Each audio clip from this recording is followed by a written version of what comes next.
ಮಕ್ಕಳೇ, ಜೈ ಶ್ರೀರಾಮ್. ಮಕ್ಕಳೇ, ಕಳೆದ ಅವಧಿಯಲ್ಲಿ ನಾವು ದುರ್ಗಸಿಂಹ ಕವಿಯ ಪಂಚತಂತ್ರ ಕಥೆಯಾದ ವೃಕ್ಷಸಾಕ್ಷಿ ಪಾಠದಲ್ಲಿ ದುಷ್ಟಬುದ್ಧಿಯು ಧರ್ಮಬುದ್ಧಿಗೆ ಯಾವ ರೀತಿಯ ಸಲಹೆಯನ್ನು ನೀಡಿದನು ಹಾಗೂ ದುಷ್ಟಬುದ್ಧಿಯು ಧರ್ಮಬುದ್ಧಿಯ ಮೇಲೆ ಯಾವ ರೀತಿಯ ಆರೋಪವನ್ನು ಹೊರಿಸಿದನು ಎನ್ನುವುದರ ಬಗ್ಗೆ ತಿಳಿದುಕೊಂಡೆವಲ್ವ ಮಕ್ಕಳೇ. ಹಾಗಾದರೆ ಇಂದಿನ ಅವಧಿಯಲ್ಲಿ ನಾವು ತನ್ನ ತಂದೆಯನ್ನು ಕರೆದುಕೊಂಡು ಬಂದು ದುಷ್ಟಬುದ್ಧಿಯು ತನ್ನ ತಂದೆಯಾದಂತಹ ಪ್ರೇಮಮತಿಯನ್ನು ಕರೆದುಕೊಂಡು ಬಂದು ಏಕಾಂತದಲ್ಲಿ ಆತನ ಬಳಿ ಏನು ಹೇಳ್ತಾನೆ, ಅದೇ ರೀತಿ ಧರ್ಮಾಧಿಕರಣರ ಜೊತೆ ಯಾವ ರೀತಿಯಲ್ಲಿ ಮಾತಾಡ್ತಾನೆ ಎನ್ನುವುದನ್ನು ತಿಳಿದುಕೊಳ್ಳುವ. ಹಾಗಾದ ಮಕ್ಕಳೇ, ಹಾಗಾದರೆ ಇಂದಿನ ಅವಧಿಯಲ್ಲಿ ನಾವು ಈ ಭಾಗದಲ್ಲಿ ಬರುವಂತಹ ಕೆಲವೊಂದು ಪದಗಳ ಅರ್ಥ ನೋಡುವ. ಅಲ್ಲಿ ನೋಡಿ ಮಕ್ಕಳೇ, ಈ ಭಾಗದಲ್ಲಿ ಬರುವಂತಹ ಕೆಲವು ಪದಗಳ ಅರ್ಥ. ಅಲ್ಲಿ ಒಂದನೆಯದು ನೀರದ. ನೀರದ ಅಂದರೆ ಮೋಡ ಅಂತ ಅರ್ಥ. ಆಮೇಲೆ ಪ್ರತ್ಯರ್ಥಿ ಅಂದರೆ ಪ್ರತಿವಾದಿ. ಆಮೇಲೆ ನೆರವಿ. ನೆರವಿ ಅಂದರೆ ಜನಸಮೂಹ. ಪಳು. ಪಳು ಅಂದರೆ ಕೆಟ್ಟ ಅಂತ ಅರ್ಥ. ನೇಸರ್ ಅಂದರೆ ಸೂರ್ಯ. ಬಂಚಿಸು ಅಂದರೆ ವಂಚಿಸು. ಪಚ್ಚು ಅಂದರೆ ಹಂಚು. ಬರವಂ ಅಂದರೆ ಬರುವಿಕೆಯನ್ನು. ಪನ್ನಗ ಅಂದರೆ ಹಾವು. ಬಲವಂದು ಅಂದರೆ ಪ್ರದಕ್ಷಿಣೆ ಬಂದು. ಪರದು. ಪರದು ಅಂದರೆ ವ್ಯಾಪಾರ. ಬವರ. ಬವರ ಪದದ ಅರ್ಥ ಜಗಳ ಅಂತ. ಇನ್ನು ಪರಮಗಹನ. ಪರಮಗಹನ ಅಂದರೆ ನಿಗೂಢ ಅಂತ ಅರ್ಥ. ಆಮೇಲೆ ಬಸೀರ್. ಬಸೀರ್ ಅಂದರೆ ಹೊಟ್ಟೆ. ಇಷ್ಟು ಪದಗಳ ಅರ್ಥ ನಾವು ನೋಡಿದೆವು ಅಲ್ವ ಮಕ್ಕಳೇ. ಸರಿ, ಹಾಗಾದರೆ ಈಗ ನಿಮ್ಮ ಪುಸ್ತಕ ಓಪನ್ ಮಾಡಬೇಕು. ಟೆಕ್ಸ್ಟ್ ಬುಕ್ ಓಪನ್ ಮಾಡಿ, ಜೊತೆಯಲ್ಲಿ ನೋಟ್ಬುಕ್ ಕೂಡ ಇಟ್ಕೊಳ್ಳಿ. ಈಗ ನಾನು ಆ ಪಾಠ ಪುಸ್ತಕದಲ್ಲಿ ಇರುವಂತಹ ಗದ್ಯ ಭಾಗವನ್ನು ಓದ್ತಾ ಹೋಗ್ತೇನೆ. ಭಾಗ 2 ಅಂದರೆ ಅಲ್ಲಿ ಇರುವಂತಹ ಪೇಜ್ ನಂಬರ್ 72. ಆ ಪೇಜ್ ನಂಬರ್ 72ರಲ್ಲಿ ಬರುವಂತಹ ಗದ್ಯ ಭಾಗವನ್ನು ಓದ್ತಾ ಹೋಗ್ತೇನೆ. ಬಿಡಿಸಿ ಓದ್ತೇನೆ, ನೀವು ನೋಡ್ತಾ ಹೋಗಬೇಕು. ಅಥವಾ ಇಲ್ಲಿ ಕಂಡ್ರೆ ನಿಮ್ಮ ಮೊಬೈಲಲ್ಲಿ ಕಂಡ್ರೆ ಅದನ್ನು ಕೂಡ ನೋಡ್ತಾ ಹೋಗ್ಬೋದು. ಸರಿನಾ? ನೀವು ಪುಸ್ತಕ ತೆರೆಯಿರಿ. ನಾನು ಓದ್ತಾ ಹೋದಾಗೆ ನೀವು ನೋಡ್ತಾ ಹೋಗಬೇಕು, ಅರ್ಥೈಸಿಕೊಂಡು ಹೋಗಬೇಕು. ಸರಿನಾ ಮಕ್ಕಳೇ? ಅಲ್ಲಿ ನೋಡಿ, ಮನುಷ್ಯರ ಸುಕೃತ ದುಷ್ಕೃತ್ಯಂಗಳ ದೈವಗಳ್ ಅರಿಗುಂ. ಮನುಷ್ಯರ ಸುಕೃತ ದುಷ್ಕೃತ್ಯಂಗಳಂ ದೈವಗಳ್ ಅರಿಗುಂ. ಅದರಿಂದ ಈ ಸಾಕ್ಷಿಯಂ ಉಚಿತಂ. ಮರಣಂ ನುಡಿಸುವುದು ಪರಮಗಹನಂ. ಈ ಸಾಕ್ಷ್ಯಂ ಕೈಕೊಳ್ಳುವುದು ಎನೆ ಧರ್ಮ ಬುದ್ಧಿ ಕರಂ ಒಳ್ಳಿತ್ತು ಕೈಕೊಂಡೆನ್ ಎನೆ ಧರ್ಮಾಧಿಕರಣರ್ದವರ್ ಅಂದು ಪೊಳ್ತು ಪೋದುದು ನಾಳೆ ಹೋಗಿ ಕೇಳುವಂ ಎನೆ ತಮ್ಮ ತಮ್ಮ ಮನೆಗೆ ಎಲ್ಲರೂ ಪೋದರ್. ಅನ್ನೆಗಂ ದುಷ್ಟಬುದ್ಧಿಯುಂ ತನ್ನ ಮನೆಗೆ ಬಂದು ತಮ್ಮ ಅಯ್ಯನ ಕೈಯಂ ಪಿಡಿದು ಕಟ್ಟು ಏಕಾಂತಕ್ಕೆ ಒಯ್ದು ತತ್ ವೃತ್ತಾಂತಮಂ ಎಲ್ಲಮಂ ತಿಳಿಯೇ ಪೇಳ್ದು ನಿಮ್ಮ ಒಂದು ವಚನ ಮಾತ್ರದಿಂ ನಮ್ಮ ಪರಿಗ್ರಹಂ ಎಲ್ಲ ಫಲವು ಕಾಲಂ ಪಸಿಯದೆ ಉಂಡು ಬಾಳುಂತ ಅರ್ಥಂ ಸಾರ್ದಪ್ಪುದು. ನೀವು ಆ ಮರದ ಪೊಲಲೊಳಗೆ ಅಡಂಗಿ ಎರ್ದು ಧರ್ಮಬುದ್ಧಿಯೇ ಪೊನ್ನಂ ಕೊಂಡು ಉಯ್ದನ್ ಎಂದು ನುಡಿಯಂ ಎಂಬುದುಂ ಆತನ್ ಇಂತು ಎಂದಂ. ಆತನ್ ಇಂತು ಎಂದಂ. ಅಲ್ಲಿ ವಾ ಅಂತ ಬರೆದುಂಟಲ್ಲ ಮಕ್ಕಳೇ. ವಾ ಅಂದರೆ ವಚನ ಅಂತ ಅರ್ಥ. ವಚನ ಅಂದರೆ ಮಾತು. ಇದು ಚಂಪು ಕಾವ್ಯ ಅಲ್ವಾ? ಈ ಚಂಪು ಕಾವ್ಯದಲ್ಲಿ ಪದ್ಯವೂ ಇದೆ, ಗದ್ಯವೂ ಇದೆ. ಇದು ಗದ್ಯ. ಮೊನ್ನೆ ಪದ್ಯವೂ ಓದಿದ್ದೀರಲ್ವಾ? ಈ ಭಾಗದಲ್ಲಿ ಕೂಡ ಪದ್ಯ ಬರ್ತದೆ. ಸರಿನಾ ಮಕ್ಕಳೇ? ನೋಡಿ ಅಲ್ಲಿ ಮನುಷ್ಯರ ಸುಕೃತ ದುಷ್ಕೃತ್ಯಗಳು ಅಂದರೆ ಸುಕೃತ ಅಂದರೆ ಒಳ್ಳೆಯ ಕೆಲಸ, ದುಷ್ಕೃತ್ಯ ಅಂದರೆ ಕೆಟ್ಟ ಕೆಲಸ. ದೈವಗಳು ಅರಿವು ಅಂದರೆ ದೈವಗಳೇ ತಿಳಿಯುತ್ತವೆ. ಈ ಸಾಕ್ಷಿಯ ಉಚಿತ, ಉಚಿತ ಅಂದರೆ ಯೋಗ್ಯ ಅಂತ ಅರ್ಥ. ಮರಮಂ ನುಡಿಸುವುದು ಪರಮ ಗಹನಂ, ಪರಮ ಅಂದರೆ ಶ್ರೇಷ್ಠ, ಗಹನ ಶ್ರೇಷ್ಠವಾದ ವಿಚಾರ. ಅದೇ ರೀತಿ ಕರಮೊಳ್ಳಿತ್ತು ಅಂದರೆ ಅವನು ತುಂಬ ಯೋಚಿಸಿ ಕೈಕೊಂಡೇನೇನೆ ಅಂದರೆ ಒಪ್ಪಿಕೊಳ್ಳುವುದಲ್ಲೂ, ಎನೆ ಅಂದರೆ ಹೇಳಲು. ಪೊಳ್ತು ಪೋದುದು, ಪೊಳ್ತು ಪೋದುದು ಅಂದರೆ ಹೊತ್ತು ಹೋಯಿತು ಅಂತ. ಆಮೇಲೆ ಪೋಗಿ ಅಂದರೆ ಹೋಗಿ ಅಂತ ಅರ್ಥ. ಪೋದರ್, ಪೋದರ್ ಅಂದರೆ ಹೋದರು. ಅನ್ನೆಗಮ್ ಅಂದರೆ ಅಷ್ಟರಲ್ಲಿ. ಏನು ತಮ್ಮ ಅಯ್ಯನ ಕೈಯಂಪಿಡಿದು, ತಮ್ಮ ಅಯ್ಯ ಅಂದರೆ ತಂದೆಯ.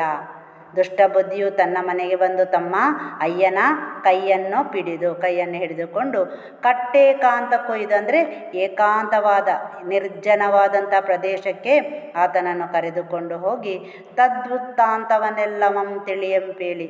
ತತ್ ವೃತ್ತಾಂತಮೆಲ್ಲಮಂ, ತತ್ ಅಂದರೆ ನಡೆದಂತಹ ಎಲ್ಲ ವೃತ್ತಾಂತವನ್ನು ವಿವರಿಸಿ ಹೇಳಿ. ತಿಳಿಯೇ ಅಂದರೆ ವಿವರಿಸಿ ಹೇಳಿ.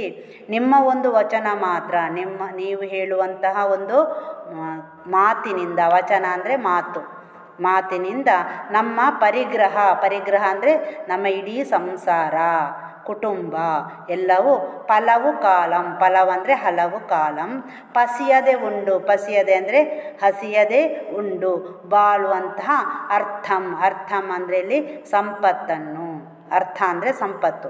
ಸಾರ್ಧಪುದು ಅಂದರೆ ಪಡೆದುಕೊಳ್ಳುವೆವು.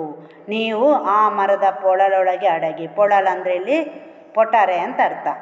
ಮರದ ಚಿತ್ರ ಕಾಣ್ತದೆ ಅಲ್ವಾ ಮಕ್ಕಳೇ, ಆಲದ ಮರದ ಪೊಟರೆಯಲ್ಲಿ, ಪೊಟರೆ ಅಂದರೆ ಅದರಲ್ಲಿರುವಂತಹ ದೊಡ್ಡ ಗುಹೆ ಒಳಗೆ ಅಡಗಿರ್ದು ಅಂದರೆ ಅಡಗಿ ಕುಳಿತು ಧರ್ಮಬುದ್ಧಿಯೇ ಪೊನ್ನಂಕೊಂಡನೆಂದು ನುಡಿಯುವುದು.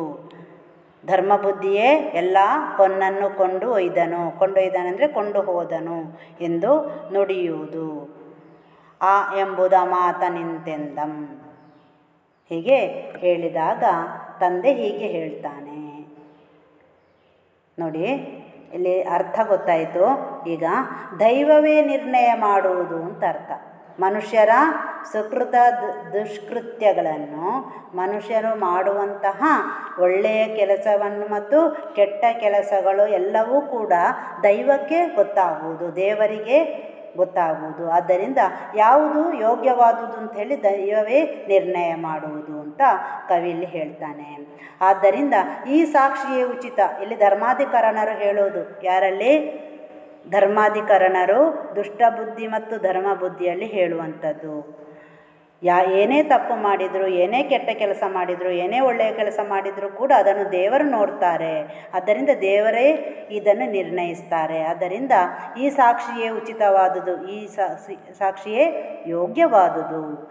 ಆದ್ದರಿಂದ ಇಷ್ಟರವರೆಗೆ ಮರವನ್ನು ನುಡಿಸುವುದು ಪರಮಗಹನವಾದ ವಿಚಾರ.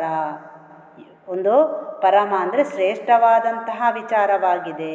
ಆದ್ದರಿಂದ ಸಾಕ್ಷಿಯನ್ನು ಅಂಗೀಕರಿಸುವಂತ ಧರ್ಮಾಧಿಕರಣರು ಧರ್ಮಬುದ್ಧಿಯಲ್ಲಿ ಕೇಳಿಕೊಳ್ತಾರೆ. ನೀನು ಕೂಡ ಇದನ್ನು ಒಪ್ಪಿಕೋ ಅಂತ ಹೇಳ್ತಾರೆ. ಆಗ ತುಂಬ ಆಲೋಚನೆ ಮಾಡ್ತಾನೆ ಧರ್ಮಬುದ್ಧಿ, ಆಮೇಲೆ ಆಲೋಚಿಸಿ ಒಪ್ಪಿಕೊಳ್ತಾನೆ. ಆಗ ಧರ್ಮಾಧಿಕರಣರು ಇನ್ನು ಸಂಜೆ ಆಯಿತು, ಈಗ ಹೊತ್ತು ಆಯಿತು, ನಾಳೆ ಬೆಳಿಗ್ಗೆ ಸಾಕ್ಷಿಯನ್ನು ನೋಡೋಣ ಅಂತ ಹೇಳ್ತಾರೆ. ಹೀಗೆ ಹೇಳಲು ಎಲ್ಲರೂ ತಮ್ಮ ತಮ್ಮ ಮನೆಗೆ ಅಲ್ಲಿಂದ ಹೋದರು. ಹೀಗೆ ಎಲ್ಲರೂ ಅವರವರ ಮನೆಗೆ ಹೋದರು. ಇತ್ತ ಅಷ್ಟರಲ್ಲಿ ಅನ್ನಿಗಮ್ ಅಂದರೆ ಅಷ್ಟರಲ್ಲಿ ದುಷ್ಟಬುದ್ಧಿಯು ತನ್ನ ಮನೆಗೆ ಬರ್ತಾನೆ. ಅಷ್ಟರಲ್ಲಿ ದುಷ್ಟಬುದ್ಧಿಯು ತನ್ನ ಮನೆಗೆ ಬಂದು ತನ್ನ ತಂದೆಯನ್ನು ತಂದೆ ಅವನ ಹೆಸರು ಪ್ರೇಮಮತಿ ಅಂಥೇಳಿ, ತಂದೆ ಹೆಸರು ಪ್ರೇಮಮತಿ. ಆ ತಂದೆಯನ್ನು ಕೈಯಲ್ಲಿ ಹಿಡಿದುಕೊಂಡು ಯಾರೂ ಇಲ್ಲದ ಸ್ಥಳಕ್ಕೆ ಹೋಗಿ ನಡೆದ ವೃತ್ತಾಂತವನ್ನು ತಂದೆಗೆ ವಿವರಿಸಿ ಹೇಳ್ತಾನೆ. ಹೀಗೆ ಆಯಿತು, ನಾನು ಕಳ್ಳತನ ಮಾಡಿದ್ದೇನೆ, ಆದರೆ ಅದನ್ನು ಈಗ ಸಾಕ್ಷಿಯಾಗಿ ನುಡಿಸಬೇಕಾದರೆ ಅದನ್ನು ನಾನು ಅದರಲ್ಲಿ ಗೆಲ್ಲಬೇಕಾದ್ರೆ ನಿಮ್ಮ ಸಹಾಯ ನನಗೆ ಬೇಕು ಅಂತ ಹೇಳ್ತಾನೆ. ಹೀಗೆ ನಿಮ್ಮ ಒಂದು ಮಾತಿನಿಂದ ನಮ್ಮ ಕಷ್ಟಗಳೆಲ್ಲ ದೂರ ಆಗ್ತದೆ. ನಾನು ತಪ್ಪು ಮಾಡಿದ್ದೇನೆ, ಸುಳ್ಳು ಹೇಳಿದ್ದೇನೆ, ಆದರೆ ನಾನೀಗ ಜಯಿಸಬೇಕು. ನಾನು ಜಯಿಸಬೇಕಾದ್ರೆ ನಿಮ್ಮ ಒಂದು ಮಾತಿನಿಂದ ಮಾತ್ರ ಅದು ಸಾಧ್ಯ. ಈಗ ನಿಮ್ಮ ಒಂದು ಮಾತಿನಿಂದ ನಮ್ಮ ಕಷ್ಟಗಳೆಲ್ಲ ದೂರವಾಗಿ ಹಲವು ಕಾಲದವರೆಗೆ ನಾವು ಹಸಿಯದೆ ಉಂಡು ಬಾಳುವಷ್ಟು ಸಂಪತ್ತು ನಮ್ಮ ಪಾಲಾಗ್ತದೆ, ನಮಗೆ ಬರ್ತದೆ ಎಂದು ಹೇಳ್ತಾನೆ. ನೀವೇನು ಮಾಡಬೇಕು? ನೀವು ಆ ಮರದ ಪೊಟರೆಯೊಳಗೆ ಅಡಗಿ ಕುಳಿತು ಧರ್ಮ ಬುದ್ಧಿಯೇ ಹೊನ್ನನ್ನೆಲ್ಲ ಕೊಂಡು ಹೋದನು ಎಂದು ಹೇಳಬೇಕು. ಕೊಂಡು ಹೋದನೆಂದು ನುಡಿಯಬೇಕು. ಆಗ ಆತ ಮಗನಿಗೆ ಹೀಗೆ ಹೇಳ್ತಾನೆ. ತಂದೆಯಾದವನು ಮಗನಿಗೆ ಬುದ್ಧಿ ಹೇಳುವುದು ಸಹಜ ಅಲ್ವಾ? ಅದೇ ರೀತಿ ಕಥೆಯಲ್ಲಿ ಕೂಡ ಮಗ ತಪ್ಪು ಮಾಡಿದಾಗ ತಂದೆಯಾದಂತಹ ಪ್ರೇಮಮತಿ ಮಗನಿಗೆ ಆತನ ತಪ್ಪನ್ನು ಅರಿವು ಮಾಡಿಕೊಡ್ತಾನೆ. ತಪ್ಪು ಮಾಡುವುದು ನೀನು, ಅದನ್ನು ತಿದ್ದಿಕೋ ಅಂತ ಹೇಳ್ತಾನೆ. ನೋಡಿ ಮುಂದೆ ಮಕ್ಕಳೇ, ಮುಂದೆ ನೋಡಿ ಅವನು ಹೇಳ್ತಾನೆ ಬುದ್ಧಿವಾದ. ತಂದೆ ಹೇಳ್ತಾನೆ, ಪರಧನ ಹರಣವು, ಅಲ್ಲಿ ನೋಡಿ ನಾನು ಬಿಡಿಸಿ ಓದ್ತೇನೆ, ನೀವು ಅದನ್ನು ನೋಡಿಕೊಂಡು ಹೋಗಿ. ಪರಧನ ಹರಣಮಂ ವಿಶ್ವಾಸಘಾತುಕಮ್ಮಂ ಸ್ವಾಮಿ ದ್ರೋಹಮಂ ಇವೆಲ್ಲಮಂ ಏಂಗೆಯ್ದು ಕಿಡಿಸುಗುಂ ಎಂತು ಅಪ್ಪುದ ಎಲ್ಲಮಂ ನೀನು ಅರಿದು ಇರ್ದು ಎಲ್ಲಮಂ ಸಾಕ್ಷಿ ಮಾಡಿ ನುಡಿಸಿ ಕಿಡಿಸಲ್ ಬಗೆದೆ ನಿನ್ನ ಪಳು ಬಗೆ ನಮ್ಮ ಕುಲಮನ್ ಎಲ್ಲಮನ್ ಅರಿವಲ ಅಳಿವ ಬಗೆ ಎನಲ್. ಅಳಿವು ಅಂದರೆ ಅಲ್ಲಿ ಹಳೆಗನ್ನಡದ ಲಕಾರ ಇದೆ, ಳಿಯಾಗಿದೆ. ಅಳಿವ ಅಂದರೆ ನಾಶ ಮಾಡುವ.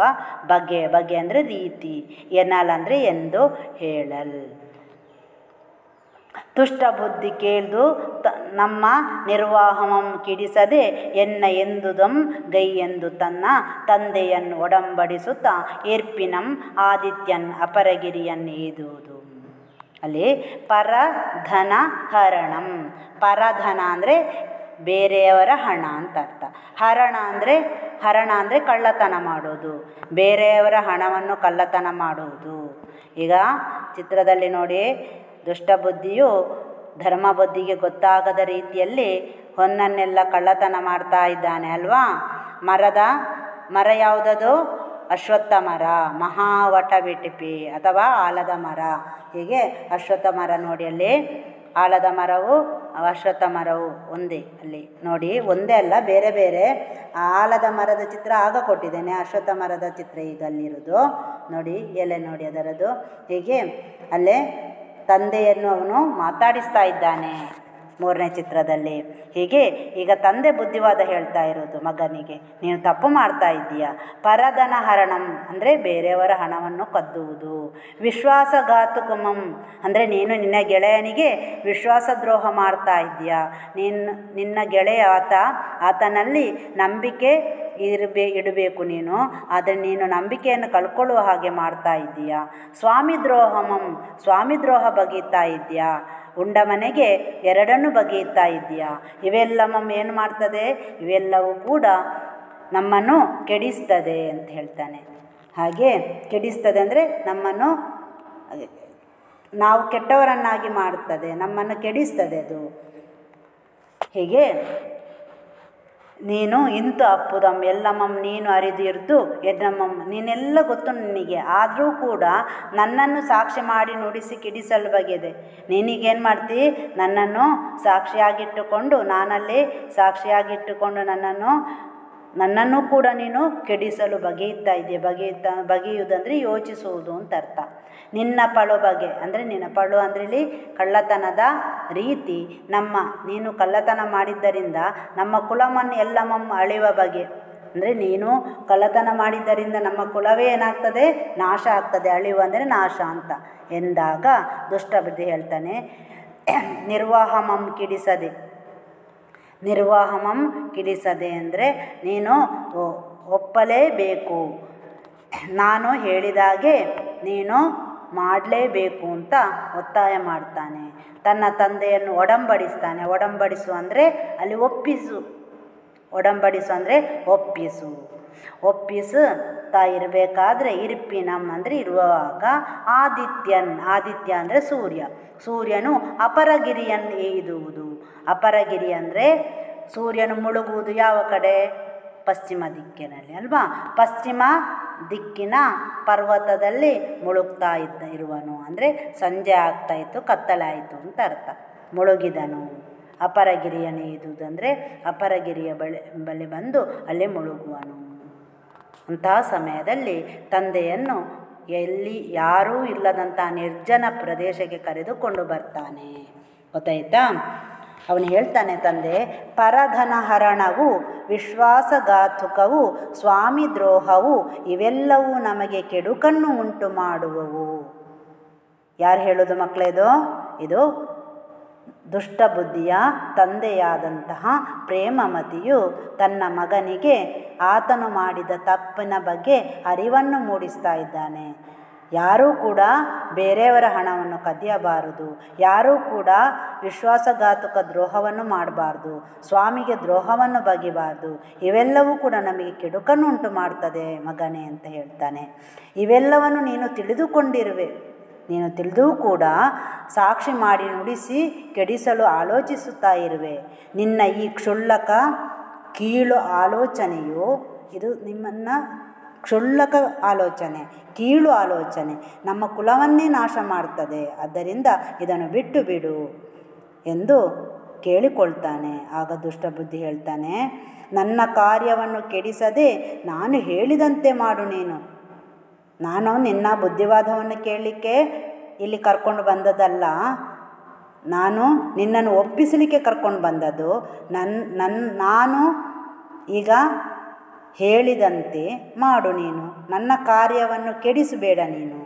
ನಾನೊಂದು ಕೆಲಸಕ್ಕೆ ಕೈ ಹಾಕಿದ್ದೇನೆ, ಅದಕ್ಕೆ ನೀನು ಅಡ್ಡಿ ಬರಬೇಡ, ನನ್ನನ್ನು ಕಾರ್ಯವನ್ನು ಕೆಡಿಸಬೇಡ, ನಾನು ಹೇಳಿದಂತೆ ಮಾಡು ಅಂತ ಹೇಳ್ತಾನೆ. ತಂದೆಯನ್ನು ಒಪ್ಪಿಸ್ತಾನೆ. ಒಪ್ಪಿಸುವಾಗ ಅಷ್ಟರಲ್ಲಿ ಕತ್ತಲೆ ಆಗ್ತದೆ. ಸೂರ್ಯನು ಪಶ್ಚಿಮ ದಿಕ್ಕಿನಲ್ಲಿ ಮುಳುಗ್ತಾ ಇದ್ದಾನೆ.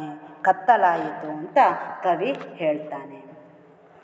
ಆ ಕತ್ತಲಾಗುವಂತಹ ಸಂದರ್ಭವನ್ನು ಕವಿ ಮುಂದಿನ ಭಾಗದಲ್ಲಿ ಹೇಳಿದ್ದಾನೆ ನೋಡಿ, ಪದ್ಯದ ಮೂಲಕ ಹೇಳಿದ್ದಾನೆ. ಅಲ್ಲಿ ಹೂ ಅಂತ ಉಂಟು. ಹೂ ಅಂದರೆ ಅಲ್ಲಿ ಉತ್ಪಲಮಾಲಾ ಛಂದಸ್ಸು ಅಂತ ಅರ್ಥ.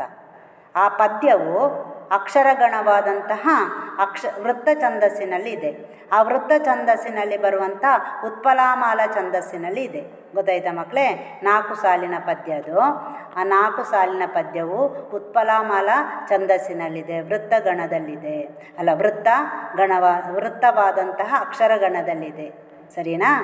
ಹೀಗೆ ಆ ಪದ್ಯ ಓದ್ತೇನೆ ನಾನು, ನೋಡಿಕೊಳ್ಳಿ.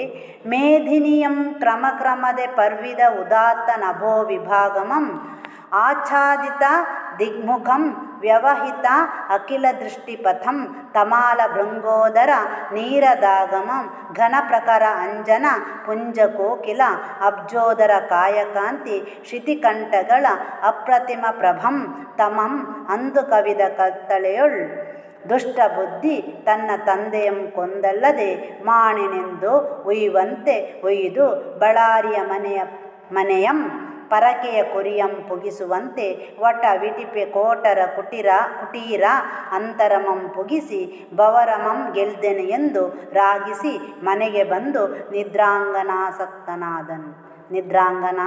ಆಸಕ್ತನಾದನ್. ಏನೋ ಮಾನೆಂದು ಉಯ್ಯುವಂತೆ ಉಯ್ದು ತನ್ನ ತಂದೆಯಂ ಕೊಂದು ಅಲ್ಲದೆ ಮಾಣೆನು ಅಂದರೆ ಬಿಡೇನು. ಬಳ್ಳಾರಿಯ ಮನೆಯ ಪರಕೆಯ ಕುರಿಯಂ ಪುಗಿಸುವಂತೆ ಅಂದರೆ ಬಳ್ಳಾರಿಯ ಮನೆ ಅಂದರೆ ಮಾರಿಯ ಮನೆ, ಮಾರಿಗುಡಿ ಅಂತ ಅರ್ಥ. ಮಾರಿಗುಡಿಯ ಮನೆಗೆ ಅಂದರೆ ಬಳ್ಳಾರಿಯ ಮನೆ ಅಂದರೆ ಮಾರಿಗುಡಿ ಅಂತ ಆಯಿತು. ಮಾರಿಗೆ ಅಥವಾ ಮಾರಿ ದೇವತೆಗೆ ಹರಕೆಯನ್ನು ಕೊಡುವುದಕ್ಕೆ ಕುರಿಯನ್ನು ಎಳ್ಕೊಂಡು ಬಂದಂತೆ ಅಂತ ಅರ್ಥ. ಪುಗಿಸುವಂತೆ, ಕುರಿಯಂ ಮಾರಿಗುಡಿಯೊಳಗೆ ನುಗ್ಗಿಸುವಂತೆ. ವಟವಿಟಿಪಿ ಕೋಟರ ಕುಟೀರ ಅಂದರೆ ಅಲ್ಲಿ ಆಲದ ಮರ ಇದೆ. ಆ ಆಲದ ಮರದ ಅಥವಾ ಅಶ್ವತ್ಥ ಮರದ ಪೊಟರೆಯೊಳಗೆ ಅಂತ ಅರ್ಥ. ಕೋಟರ ಕುಟೀರ ಅಂದರೆ ಪೊಟರೆಯ ಒಳಗೆ, ಅವನನ್ನು ನುಗ್ಗಿಸುವುದು ಅಂತ ಅರ್ಥ. ಬವರಮಂ ಗೆಲ್ದೆನ್, ಬವರ ಅಂದರೆ ಕಳ್ಳತನದ ಆರೋಪವನ್ನು ಗೆದ್ದೆನು ಅಂತ. ರಾಗಿಸಿ ಅಂದರೆ ಯೋಚಿಸಿ ಮನೆಗೆ ಬಂದು ನಿದ್ರಾಂಗನಾಸಕ್ತನಾದನಂದರೆ ನಿದ್ರೆ, ಗಾಢವಾದ ನಿದ್ರೆಯಲ್ಲಿ ತಲ್ಲೀನನಾದನು ಅಂದರೆ ನಿದ್ದೆ ಮಾಡಿದ ಅಂತ ಅರ್ಥ. ಮೇದಿನಿ ಅಂದರೆ ಅಲ್ಲಿ ನೋಡಿಕೊಳ್ಳಿ, ಮೇದಿನಿಯಂ ಅಂದರೆ ಭೂಮಿ ಅಂತ ಅರ್ಥ. ಮೇದಿನಿ ಅಂದರೆ ಕ್ರಮದೇ ಅಂದರೆ ಭೂಮಿಯನ್ನು ನಿಧಾನವಾಗಿ ಕತ್ತಲು ಆವರಿಸುವುದನ್ನು ಕವಿಯಲ್ಲಿ ವರ್ಣಿಸಿದ್ದಾನೆ. ದುರ್ಗಸಿಂಹ ಕವಿಯು ಭೂಮಿಯನ್ನು ಕತ್ತಲೆ ಯಾವ ರೀತಿ ಆವರಿಸ್ತಾ ಇದೆ ಎನ್ನುವುದನ್ನು ವರ್ಣಿಸಿದ್ದಾನೆ. ಆ ಕತ್ತಲೆ ಹೇಗಿತ್ತು? ಪ್ರೇಮಮತಿಯನ್ನು ದುಷ್ಟಬುದ್ಧಿಯು ಆ ಮರದ ಪೊಟರೆ ಒಳಗೆ ಎಳ್ಕೊಂಡು ಹೋಗಬೇಕಾದ್ರೆ ಆ ಕತ್ತಲಾಗಿತ್ತು. ಆ ಕತ್ತಲೆ ಹೇಗಿತ್ತು ಎನ್ನುವುದನ್ನು ಕವಿಯಲ್ಲಿ ವರ್ಣಿಸಿದ್ದಾನೆ. ಪರ್ವಿದ ಅಂದರೆ ಆವರಿಸಿದ ಅಂತ ಅರ್ಥ. ಉದಾತ್ತ ನಭೋ ವಿಭಾಗಂ, ನಭ ಅಂದರೆ ಆಕಾಶ, ಆಕಾಶ ಇದು ಭಾಗ ಅಂತ ಅರ್ಥ. ಆಚ್ಛಾದಿತ ಅಂದರೆ ಆವರಿಸಿದ. ದಿಗ್ಮುಖ ವ್ಯವಹಿತ ಅಖಿಲ ದೃಷ್ಟಿಪಥಂ ಅಂದರೆ ಎಲ್ಲ ದೃಷ್ಟಿಗಳು. ತಮಾಲ ಭೃಂಗೋದರಂ, ಭೃಂಗೋದರಂ ಅಂದರೆ ಅಲ್ಲಿ ಆಕಾಶದಷ್ಟು ಕಪ್ಪಾದ ಮತ್ತು ಹೊಗೆ ತುಂಬಿದ ಮಳೆಗಾಲದ ಮೋಡದಂತೆ ಅಂತ ಅರ್ಥ ಅಲ್ಲಿ. ಆಮೇಲೆ ಘನ ಪ್ರಕಾರ ಅಂಜನ ಅಂದರೆ ಕಪ್ಪಾದ ಕಾಡಿಗೆ ಅಂತ ಅರ್ಥ. ಪುಂಜ ಅಂದರೆ ಕಾಡಿಗೆಯ ರಾಶಿ ಅಂತ ಅರ್ಥ. ಅಂಜನ ಪುಂಜ ಅಂದರೆ ಕಾಡಿಗೆ ರಾಶಿ. ಕಪ್ಪಾದ ಘನ ಪ್ರಕಾರ ಕಪ್ಪಾದ ಅಂಜನ ಪುಂಜ ಕಾಡಿಗೆ ರಾಶಿ. ಕೋಕಿಲ, ಕೋಕಿಲ ಅಂದರೆ ಕೋಗಿಲೆಯಷ್ಟು ಕಪ್ಪಾದ. ಅಬ್ಜೋದರ ಕಾಯಕಾಂತಿ ಅಂದರೆ ಅಪ್ ಅಂದರೆ ನೀರು ಅಂತ ಅಲ್ವಾ. ಅಬ್ಜೋದರ ಅಂದರೆ ಇಲ್ಲಿ ವಿಷ್ಣುವಿನ ಕಾಯ ಕಾಂತಿ, ವಿಷ್ಣುವಿನ ಕಪ್ಪು ಅಂತ ಅರ್ಥ. ಶಿತಿಕಂಠ ಅಂದರೆ ಶಿವನ ಕುತ್ತಿಗೆಯ ಬಣ್ಣ ಅಂತ ಅರ್ಥ. ಶಿತಿಕಂಠ ಅಂದರೆ ಶಿವನ ಕುತ್ತಿಗೆಯ ಬಣ್ಣ ಅಂತ. ಹೀಗೆ ಅಂತಹ ಅಪ್ರತಿಮವಾದಂತಹ ಪ್ರಭೆಯಿಂದ ಕೂಡಿದ ತಮಂ, ಅಪ್ರತಿಮವಾದ ಪ್ರಭೆಯಿಂದ ಕೂಡಿದ ತಮಂ, ತಮ ಅಂದರೆ ಕತ್ತಲು, ಅಲ್ಲಿ ತಮಂ ಅಂತ ಉಂಟಲ್ವಾ, ಅಂತಹ ಕತ್ತಲು ಕವಿದ ಕತ್ತಲೆಯೊಳ್ ದುಷ್ಟಬುದ್ಧಿಯು ತನ್ನ ತಂದೆಯನ್ನು ಕೊಂದು ಅಲ್ಲದೆ ಮಾಣೆನು ಬಿಡೆನು ಅಂತ ಹೇಳಿಕೊಂಡು ಬಳ್ಳಾರಿಯ ಮನೆಗೆ ಹರಕೆಯ ಕುರಿಯನ್ನು ಅಥವಾ ಬಳ್ಳಾರಿಯ ಮಾರಿಯ ಗುಡಿಯೊಳಗೆ ಹರಕೆಯ ಕುರಿಯನ್ನು ನುಗ್ಗಿಸುವಂತೆ ಅಲ್ಲಿ ಆಲದ ಮರದ ಕೆಳಗೆ ಇರುವಂತಹ ಆ ಮರದ ಅಲ್ಲಿರುವಂತಹ ಪೊಟರೆಯ ಒಳಗೆ ನುಗ್ಗಿಸಿದನು. ಇಲ್ಲಿ ಉಪಮಾಲಂಕಾರ ಬರ್ತದೆ ಮಕ್ಕಳೇ, ನೋಡಿಕೊಳ್ಳಿ, ಅಲ್ಲಿ ಬೇಕಿದ್ರೆ ಗುರುತು ಹಾಕ್ಕೊಳ್ಳಿ. ಉಪಮಾಲಂಕಾರ ಬಳ್ಳಾರಿಯ ಮನೆಯಂ ಪರಕೆಯ ಕುರಿಯಂ ಪುಗಿಸುವಂತೆ. ಅಲ್ಲಿ ಉಪಮೇಯ ಏನು ಅಂತೇಳಿದರೆ, ತಂದೆಯಾದ ಪ್ರೇಮಮತಿಯನ್ನು ದುಷ್ಟಬುದ್ಧಿಯು ಆಲದ ಮರದ ಅಥವಾ ಅಶ್ವತ್ಥ ಮರದ ಅಲ್ಲಿರುವಂಥ ಪೊಟರೆ ಒಳಗೆ ನುಗ್ಗಿಸುವುದು. ಉಪಮಾನ ಮಾರಿಗುಡಿಯ ಮನೆಗೆ ಅಥವಾ ಬಳ್ಳಾರಿಯ ಮನೆಗೆ ಹರಕೆಯ ಕುರಿಯನ್ನು ನುಗ್ಗಿಸುವುದು. ಗೊತ್ತಾಯ್ತಾ? ಅಂತೆ ವಾಚಕ ಪದ ಅಲ್ಲಿ ಕರೆದುಕೊಂಡು ಹೋಗುವುದು ಅಥವಾ ನುಗ್ಗಿಸುವುದು ಇಲ್ಲಿ ಅರ್ಥ. ಇದು ಸಮಾನ ಧರ್ಮ, ಆದ್ದರಿಂದ ಇದು ಉಪಮಾಲಂಕಾರ. ಗೊತ್ತಾಯ್ತಾ ಮಕ್ಕಳೇ? ಹಾಗೆ ನುಗ್ಗಿಸಿ ಬಂದು ತಾನು ಕಳ್ಳತನದ ಆರೋಪದಿಂದ ಗೆದ್ದೆನು ಬವರಂ ಅಂದರೆ ಹೀಗೆ ಆದಿತ್ಯ ಉದಯಂ ಆಗಲೊಡಂ ಧರ್ಮ ಬುದ್ಧಿ ದೇವಗುರು ದ್ವಿಜ ಪೂಜೆಗಳನ್ನು ಮಾಡುತ್ತಾ ಇದ್ದನು. ಇವನೇನು ಮಾಡಿದ್ದಾನೆ? ಅಲ್ಲಿ ತಂದೆಯನ್ನು ಕೂತ್ಕೊಳ್ಳಿಸಿ ಬಂದು ನಿದ್ದೆ ಮಾಡ್ತಾನೆ.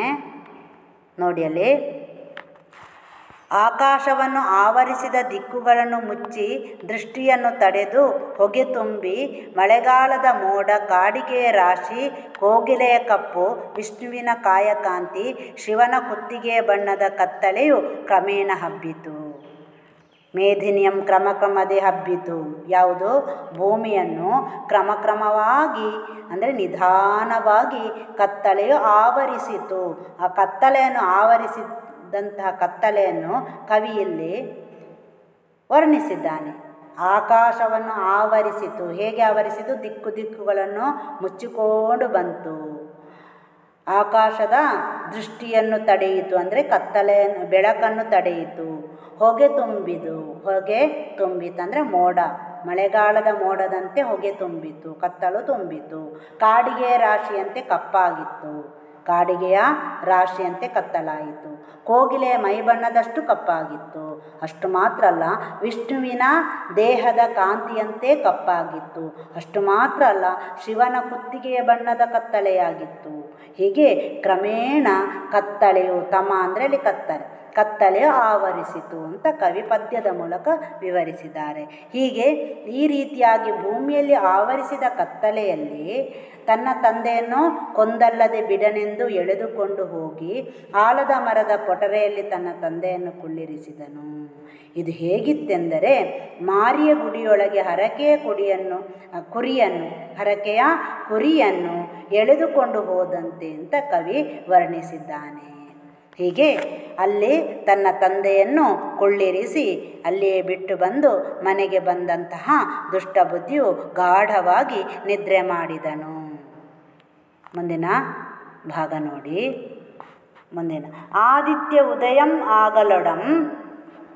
ಆದಿತ್ಯಂ ಉದಯಂ ಆಗಲೊಡಂ ಧರ್ಮಬುದ್ಧಿ ದೇವಗುರು ದ್ವಿಜಪೂಜೆಗಳಂ ಮಾಡುತ್ತುಂ ತಡೆಯೇ ದುಷ್ಟಬುದ್ಧಿ ಮುಖಮಂ ತೊಳೆಯದೆ ಬಂದು ಧರ್ಮಾಧಿಕರಣಕ್ಕೆ ಇಂತು ಎಂದಂ.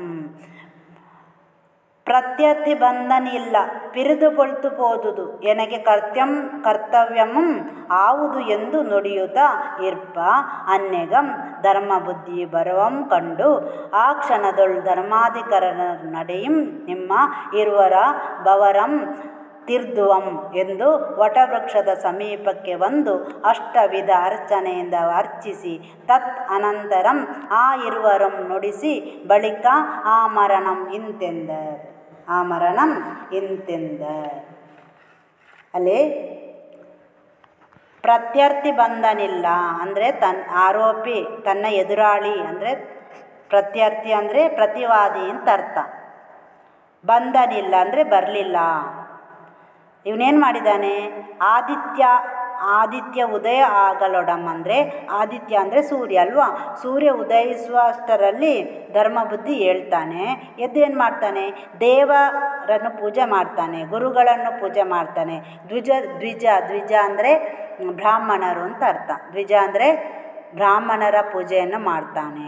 ಈಗ ಪೂಜೆಗಳನ್ನು ಮಾಡುತ್ತ ತಡೆ ಅಂದರೆ ಹಾಗೆ ಸಮಯವನ್ನು ಕಳೆಯುತ್ತಾನೆ.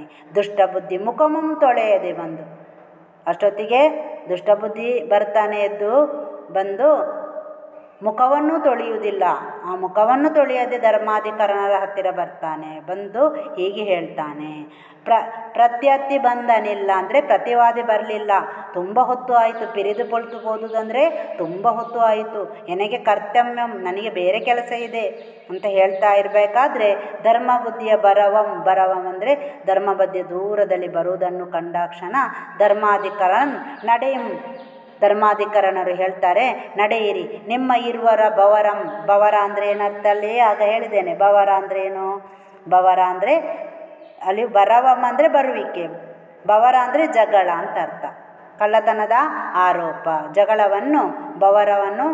ಜಗಳವನ್ನು ತಿರ್ದುವೆವು ಅಂದರೆ ತೀರ್ಮಾನಿಸುವೆವು ಅಥವಾ ಜಗಳವನ್ನು ಸರಿಯಾಗಿ ತೀರ್ಮಾನ ಮಾಡ್ತೇವೆ. ಜಗಳವನ್ನು ತಿದ್ದುವೆವು ಅಂದರೆ ಇಲ್ಲಿ ಜಗಳವನ್ನು ಸರಿಪಡಿಸುವೆವು ಅಂತ ಅರ್ಥ. ವಟವೃಕ್ಷದ ಸಮೀಪಕ್ಕೆ ಬರ್ತಾರೆ, ಅಷ್ಟವಿಧದ ಅರ್ಚನೆಯಿಂದ ಅರ್ಚಿಸ್ತಾರೆ. ಅಷ್ಟ ಅಂದರೆ 8 ವಿಧದ ಅರ್ಚನೆಯಿಂದ ಅಂದರೆ ಪೂಜೆಯಿಂದ ಆ ಮರವನ್ನು ಅರ್ಚನೆ ಮಾಡ್ತಾರೆ, ಪೂಜಿಸ್ತಾರೆ. ತದನಂತರ ಅಂದರೆ ಆನಂತರ ಆ ಇರುವರನ್ನು ನುಡಿಸ್ತಾರೆ ಅಂದರೆ ಹೇಳ್ತಾರೆ. ಆ ಇರುವರ ಹೇಳುವಂತೆ ಹೇಳ್ತಾರೆ. ಯಾವ ಇರುವರಂದರೆ ದುಷ್ಟಬುದ್ಧಿ ಮತ್ತು ಧರ್ಮಬುದ್ಧಿ ಇಬ್ಬರೂ ಕೂಡ ತಮ್ಮ ತಮ್ಮ ವಿಷಯವನ್ನು ಹೇಳುವಂತೆ ಹೇಳ್ತಾರೆ. ಬಳಿಕ ಮರವನ್ನು ಉದ್ದೇಶಿಸಿ ಹೀಗೆ ಹೇಳ್ತಾರೆ. ಯಾರೋ ಧರ್ಮಾಧಿಕರಣರು. ಹೀಗೆ ಮರುದಿವಸ ಮುಂಜಾನೆ ಎದ್ದಂತಹ ಧರ್ಮಬುದ್ಧಿಯು ದೇವರನ್ನು ಪೂಜೆ ಮಾಡ್ತಾನೆ, ಗುರುಗಳನ್ನು ಪೂಜೆ ಮಾಡ್ತಾನೆ, ಬ್ರಾಹ್ಮಣರನ್ನು ಪೂಜೆ ಮಾಡ್ತಾನೆ. ಹಾಗೂ ಮಾಡುತ್ತಾ ಹೀಗೆ ಸಮಯವನ್ನು ಕಳೆಯುತ್ತಾ ಇರಬೇಕಾದ್ರೆ ದುಷ್ಟ ಬುದ್ಧಿಗೆ ಎಚ್ಚರ ಆಗ್ತದೆ. ಎಚ್ಚರ ಆಗಿ ಅವನೇನು ಮಾಡ್ತಾನೆ, ಅವನ ಮನೆಯಲ್ಲಿ ಗಾಢವಾಗಿ ನಿದ್ದೆ ಮಾಡ್ತಾ ಇದ್ದ ಅಲ್ವಾ, ಅವನಿಗೆ ಎಚ್ಚರ ಆಗಿ ಅವನೇನು ಮಾಡ್ತಾನೆ, ಮನೆಯಿಂದ ಎದ್ದು ಬೆಳಗ್ಗೆ ಎದ್ದು ಮುಖವನ್ನು ತೊಳೆಯದೆ ಧರ್ಮಾಧಿಕಾರನಲ್ಲಿಗೆ ಬರ್ತಾನೆ. ಗೊತ್ತಾಯ್ತಾ? ಹೀಗೆ ಬಂದು ಹೇಳ್ತಾನೆ. ಇದಿಷ್ಟು ಇವತ್ತಿನ ಅವಧಿಯಲ್ಲಿ ನಾವು ತಿಳಿದುಕೊಂಡೆವು ಅಲ್ವಾ ಮಕ್ಕಳೇ? ಇವತ್ತಿನ ಅವಧಿಯಲ್ಲಿ ನಾವು ತಿಳಿದುಕೊಂಡೆವು. ಧರ್ಮಾಧಿಕರಣರಂದರೆ ಯಾರು? ನ್ಯಾಯವನ್ನು ತೀರ್ಮಾನ ಮಾಡುವವರ ಒಂದು ಗುಂಪಲ್ವಾ. ಅದೇ ರೀತಿ ಅಬ್ಜೋದರ ಅಂದರೆ ಏನು? ಅಬ್ಜೋದರ ಅಂದರೆ ಅಲ್ಲಿ ಅಪ್ ಅಂದರೆ ನೀರು, ಜ ಅಂದರೆ ಹುಟ್ಟಿದ, ಅಬ್ಜ ಅಂದರೆ ನೀರಲ್ಲಿ ಹುಟ್ಟಿದ್ದು ಕಮಲ ಅಂದರೆ ಅಬ್ಜ ಉದರ ಅಂದರೆ ಹೊಟ್ಟೆಯಲ್ಲಿ ತಾವರೆ ಇರುವವನು ಯಾರು? ನಾಭಿಯಲ್ಲಿ ಕಮಲ ಉಳ್ಳವನು ಅಂತ ಅರ್ಥ. ನಾಭಿ ಅಂದರೆ ಗೊತ್ತುಂಟು. ನಾಭಿಯಲ್ಲಿ ಉದರದಲ್ಲಿ ಏನಿರುವವ? ತಾವರೆ ಉಳ್ಳವ ಅಂದರೆ ವಿಷ್ಣು. ಅಬ್ಜೋದರ ಕಾಯಕಾಂತಿ ಅಂದರೆ ವಿಷ್ಣುವಿನ ದೇಹ ಕಾಂತಿ ಅಂತ ಅರ್ಥ. ಆಮೇಲೆ ಶಿತಿಕಂಠ, ಶಿತಿ ಅಂದರೆ ನೀಲ ಅಂತ ಅರ್ಥ, ಕಂಠ ಅಂದರೆ ಕುತ್ತಿಗೆ ಅಂತ ಅರ್ಥ. ಶಿತಿಕಂಠ ಅಂದರೆ ನೀಲಿ ಬಣ್ಣದ ಕುತ್ತಿಗೆ ಉಳ್ಳವ ಅಂದರೆ ಯಾರು? ಶಿವ. ಹೀಗೆ ಪ್ರಭಂ ತಮಂ ಅಂದರೆ ಈ ರೀತಿಯ ಹೋಲಿಕೆ ಇಲ್ಲದ ಹೋಲಿಸಲು ಅಸಾಧ್ಯವಾದಂತಹ ಕತ್ತಲೆ. ತಮ ಅಂದರೆ ಕತ್ತಲೆ. ಶಿವನ ಕುತ್ತಿಗೆ ಬಣ್ಣಕ್ಕೆ ಹೋಲಿಸಲು ಅಸಾಧ್ಯವಾದಷ್ಟು ಕಪ್ಪಾದ ಅಂತ ಅರ್ಥ. ಶಿವನ ಕುತ್ತಿಗೆ ಅಥವಾ ವಿಷ್ಣುವಿನ ಕಾಯಕಾಂತಿ ಅಥವಾ ಇದು ಕಾಡಿಗೆಯ ರಾಶಿ ಅಥವಾ ಇದು ಕೋಗಿಲೆಯ ಬಣ್ಣ, ಇದಕ್ಕೆಲ್ಲ ಅಥವಾ ಮಳೆಗಾಲದ ಮೋಡದ ಬಣ್ಣಕ್ಕೆ ಹೋಲಿಸಲು ಅಷ್ಟು ಅಸಾಧ್ಯವಾದಂಥ ಒಂದು ಕತ್ತಲೆ.